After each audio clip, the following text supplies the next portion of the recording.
بسم الله الحمد لله والصلاة والسلام على رسول الله. السلام عليكم ورحمة الله وبركاته. dhammaan dadka Soomaaliyeed maanta waa maalin taariikhi ah, maalin ku suntan dhamaystirka dastuurka qaranka iyo gabagabaynta rasmiga ah ee marxaladii ku meel gaarka ahayd ee muddada dheer soo jiitamaysay. walaalayaal, waad ogtihiin in dalkaani si ku meel gaarnimo iyo dastuur ku meel gaarnimo muddo dheer uu kusoo jiray. maanta waxaan soo gabagabaynay marxaladaas. maanta waa maalin lagu xusuusan doono hanashada guul qaran oo muddo dheer la sugayay, taas oo inaga saartay ku meel gaarnimadii, noona horseeday hanashada hannaan dowladnimo oo ku qotoma saldhigga sharciyeed ee adag. qiimaha ay maanta u leedahay ummadda Soomaaliyeed ma aha oo keliya in la ansixiyey dastuurkii qaranka, ee waa maalin ay ummadda Soomaaliyeed si rasmi ah uga gudubtay marxaladii ku meel gaarka ahayd, una tallawday dowladnimo dhammaystiran oo sharciyad buuxda leh. mudanayaal iyo marwooyin, tan iyo xurnimadii 1960kii Soomaaliya waxay soo martay marxalado kala duwan oo ku salaysan dastuur iyo nidaam dowladeed. dastuurkii 1960kii waxa uu ka turjumayay himaladii gobonnimo doonka iyo midnimada dalka. dastuurkii 1979 waxa uu ku salaysnaay nidaamka xisbi keliya ah ee dalka taliya. burburkii dowladnimada kadib, qaranku wuxuu galay xaalad kala guur iyo firaaq sharciyeed. sannadihii 2000 ilaa 2004 waxaa la dhisay dowlado ku meel gaar ah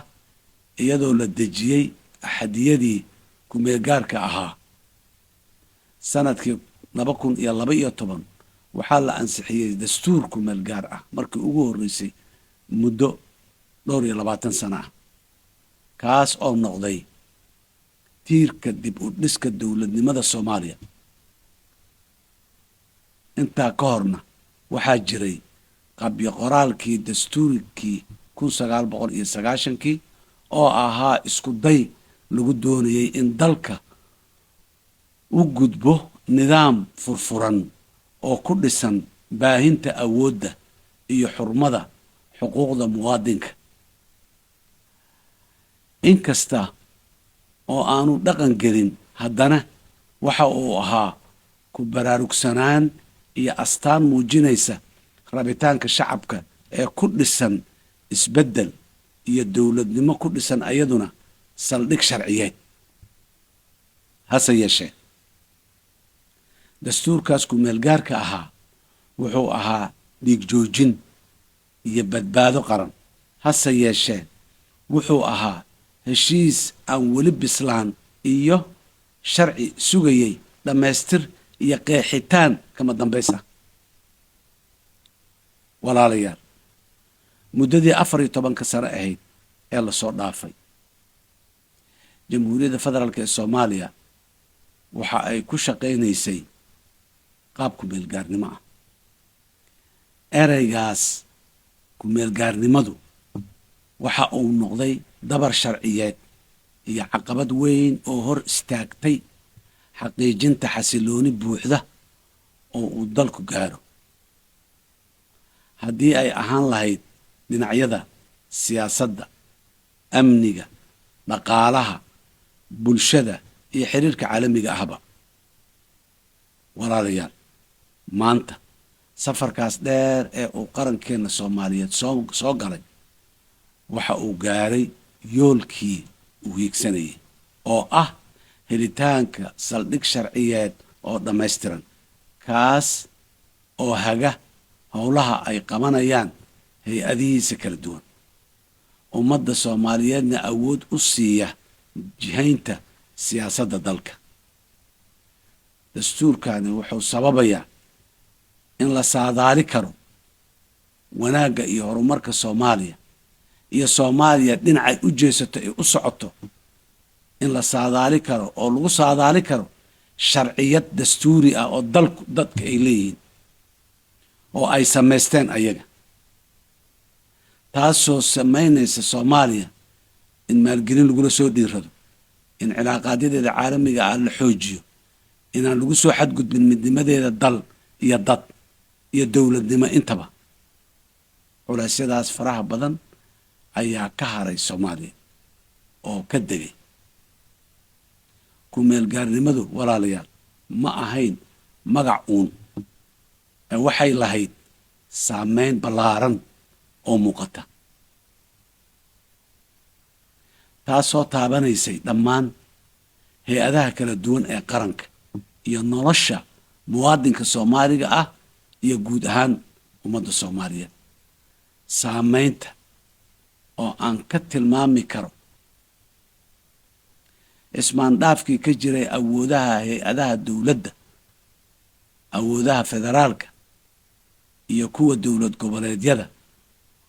oo aan si cad loo qeexin, waxaa ka dhashay muran isjiidjiid joogta ah. hay-aduhuna waxay mararka qaar adeegsanayeen fasiraad iyaga u gaar ah halkii ay ku shaqayn lahaayeen qodobo dastuuri ah oo si cad u qeexan. marmarka qaarna waxaan qabi jirnay qodobo dastuurkeena ku-meelgaarka ku yaallo oo iska hor yimaada. maanta waxaan ka soo gudubnay waxaasoo dhan. xeeldheerayaal Soomaali ah ayaa muddo ku howlanaa inay qodobba qodob kale u eegaan iyo qodobba qodobka kale micnaha iyo fasirka iyo dulucda sharciyeed oo ku yeelanayo. sidaas daraaddeed dastuurkeenu xikmad buuxda oo khabiirnimo iyo la tashi ballaaran oo ummadda Soomaaliyeed loo sameeyey, ciddayda ayadoo iska reebtayoo la tashigaasi aan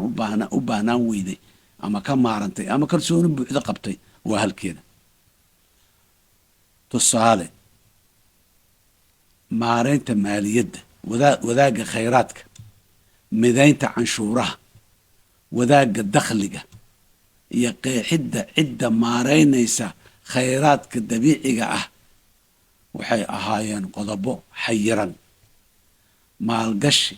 iyo kobac dhaqaale oo buuxa ma hirgeli karin ayadoo sharcigii ugu sarreeya dalka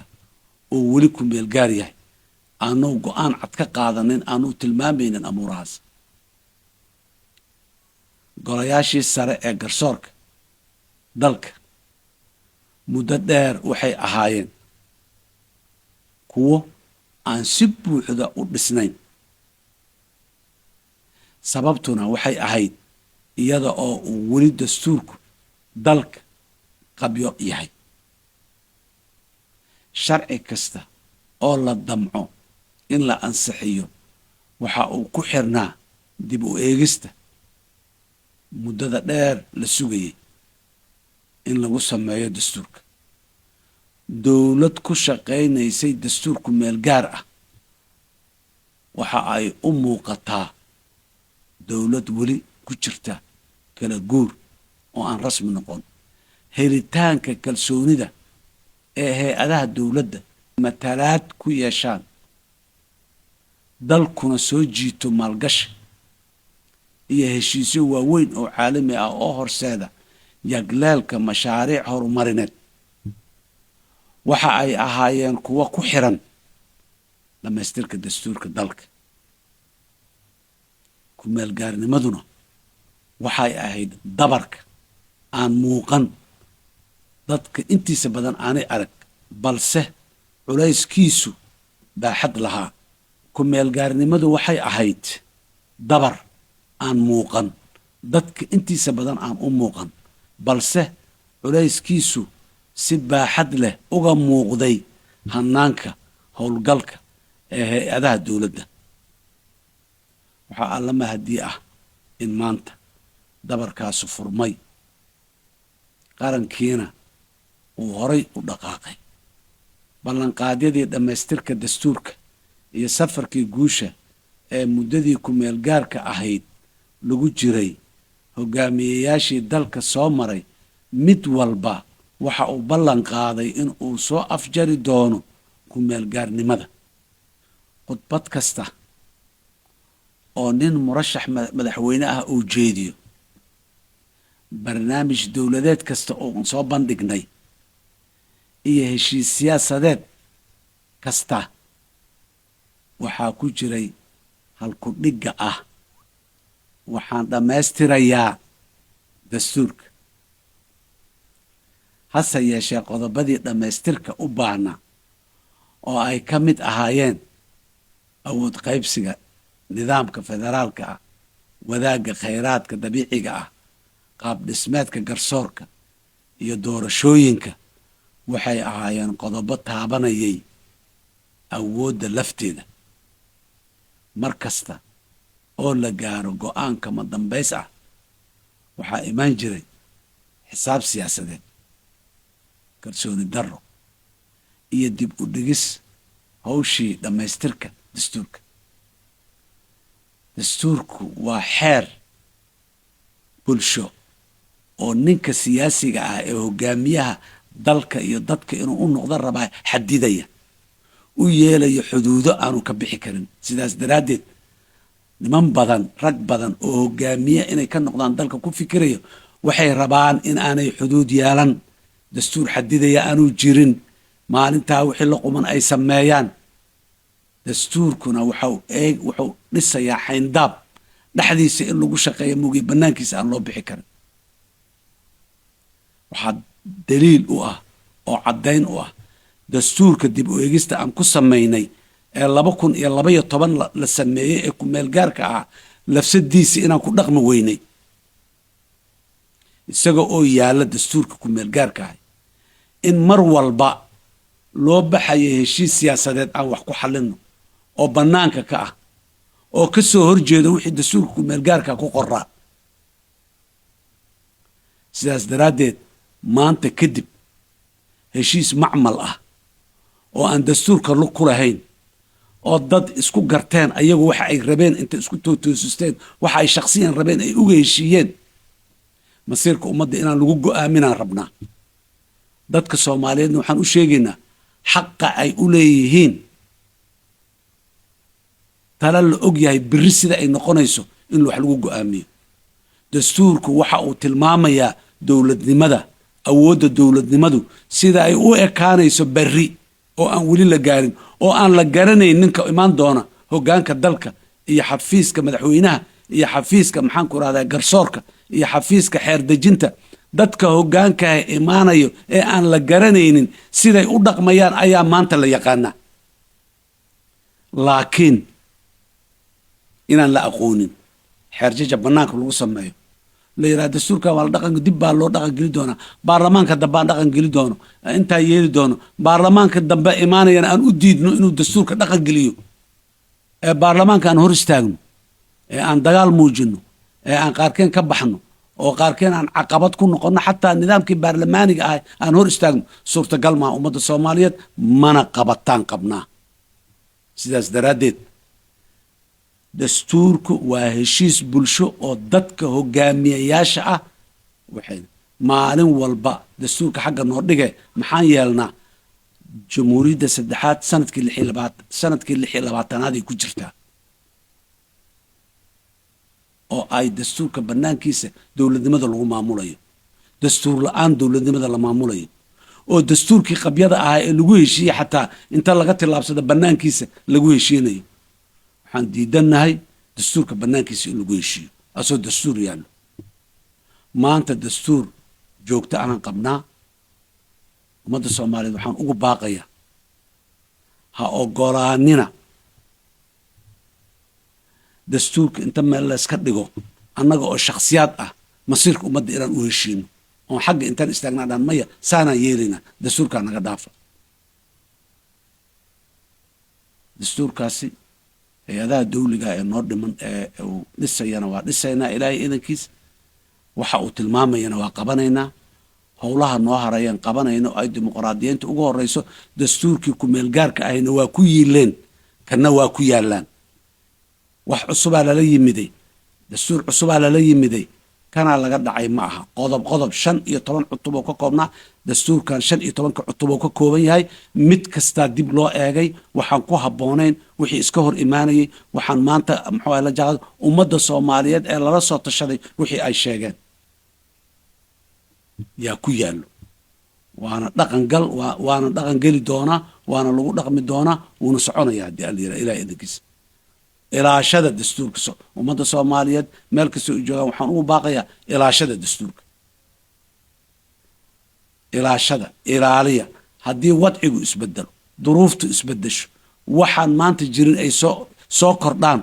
dastuurku waa heshiis bulsho dib inta loo eego waa lagu dari karaa wixii nagu soo kordho wixii caqabad oon soco karin oo laga dhex arko waa laga bixin karaa laakiin waa inaan wax leenahay waxaas haddii la bedelayana sida loo bedelayo dastuurka sheegaya asaa qorayo oo dhahayo haddii wax dhiman wax cilad ah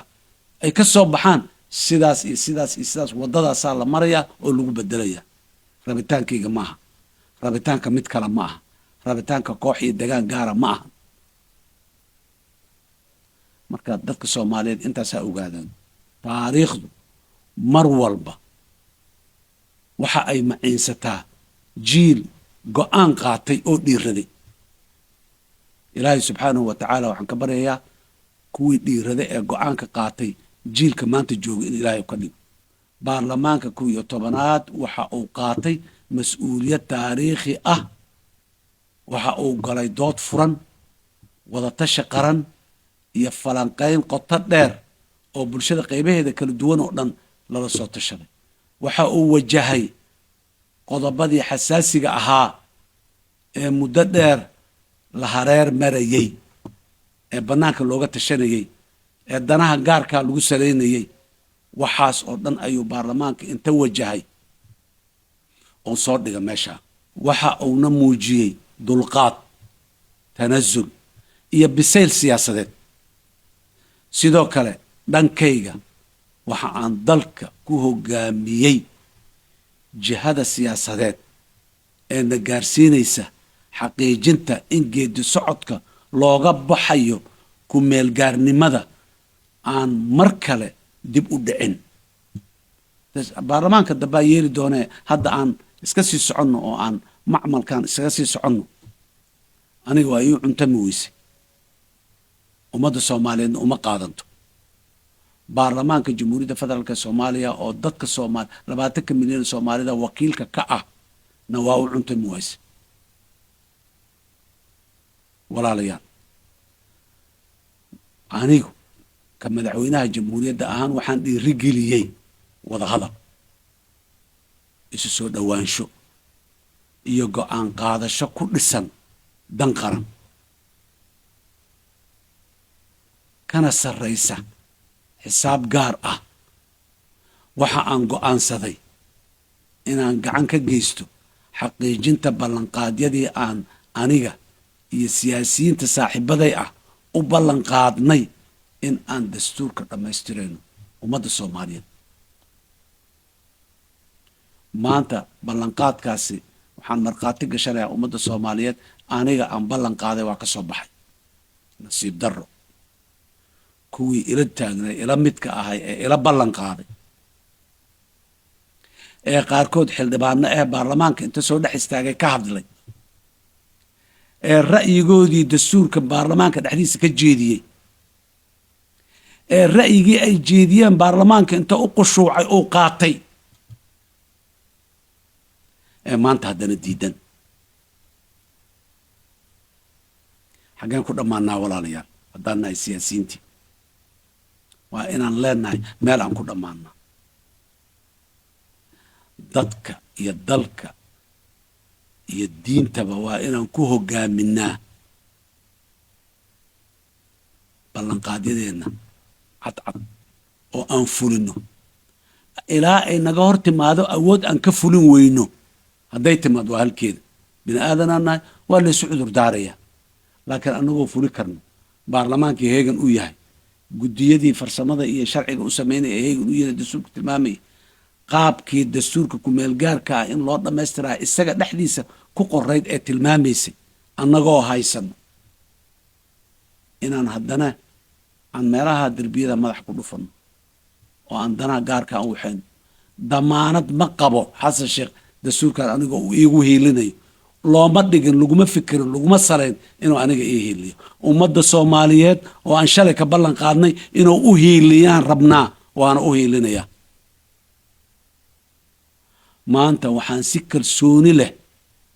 u oran karaa rafaadkii ku meelgaarnimada waa laga gudbay ballanqaadyadii siyaasiyiinta ee muddada dheer soo laalaabanayay maanta ayay hirgaleen walaalaha soomaaliyeed ee siyaasiyiinta ana waxaan ugu baaqayaa war nin unbaa madax ka noqon lahaa dalkan maalinta dastuurka dhammaystirmayo waana maanta ilaahay idinkiisa aqbala ku qanca dood dastuurka barbar tiilay oo dastuurka intii laga doodaya lasoo barbar dhigay oo la yidhi kanaa ka fiican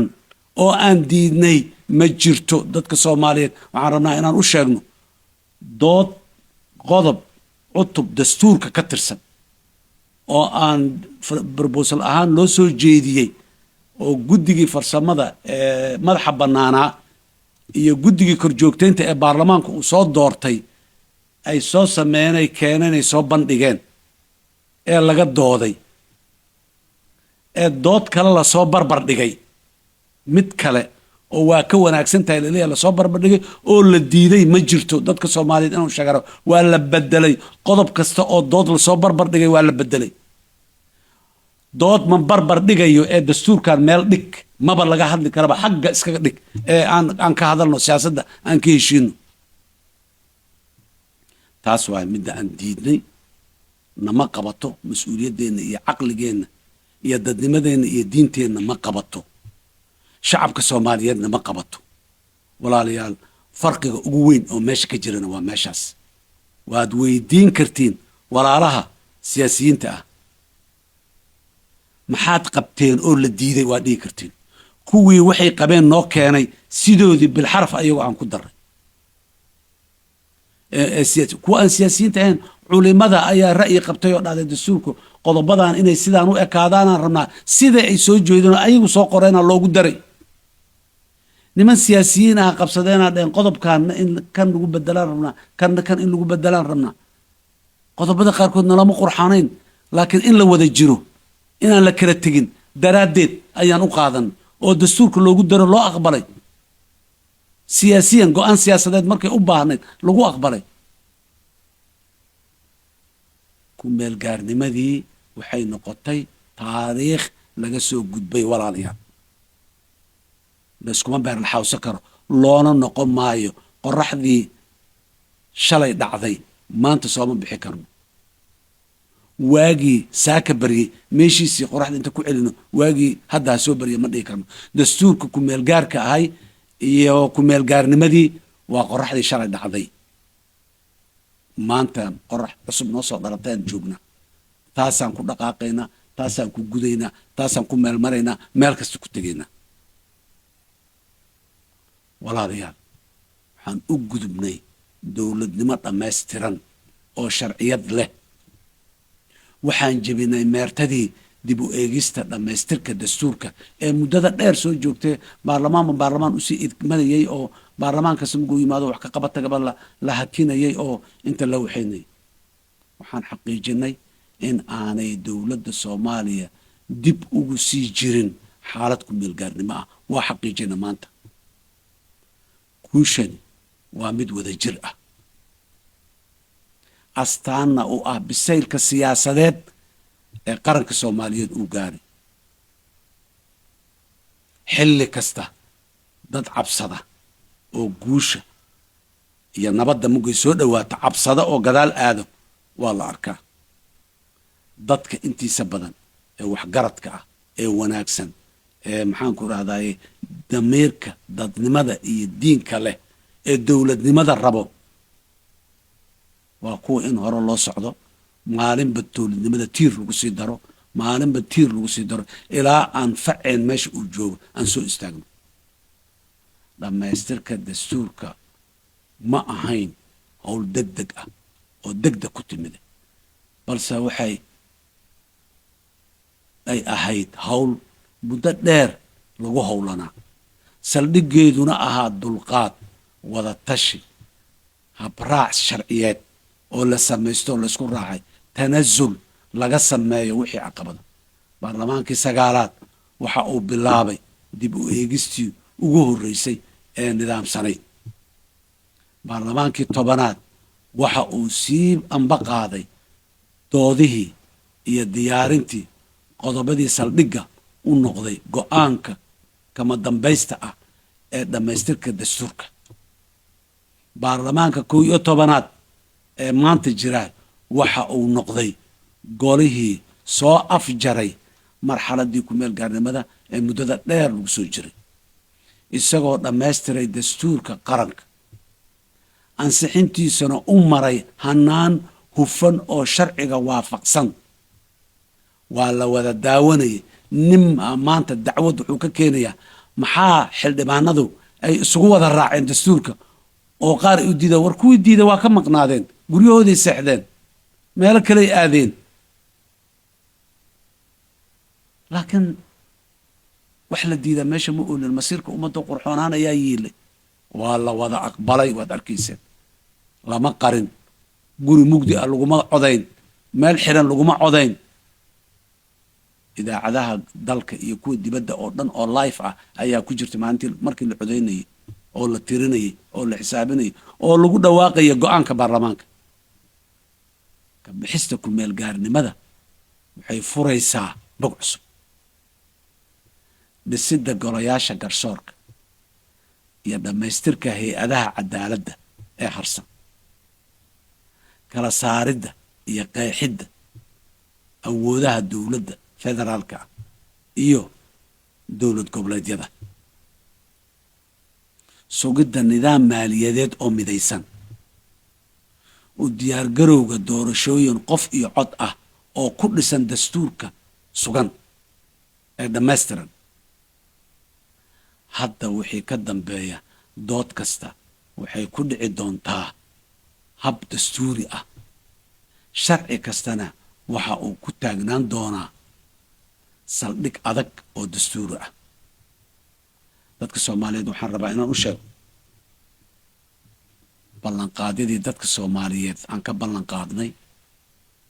intoodii badnayd way fuleen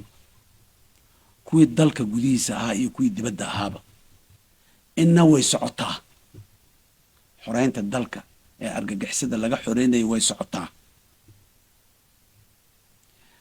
dejinta iyo habeynta siyaasadda casriga ah way socotaa oo doorashadii qofkii cod ahayd waddadeedii ayaan ku taagannahay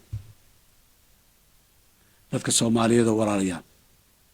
waddadaas waa waddo loo aayayo shacabka maanta jooga u aayaya owlaadeenna iyo jiilasha berri imaanayana ay u aayayaan inna laga weeciyo yaan la isku dayin inna laga weeciyo raalli ha ka noqonin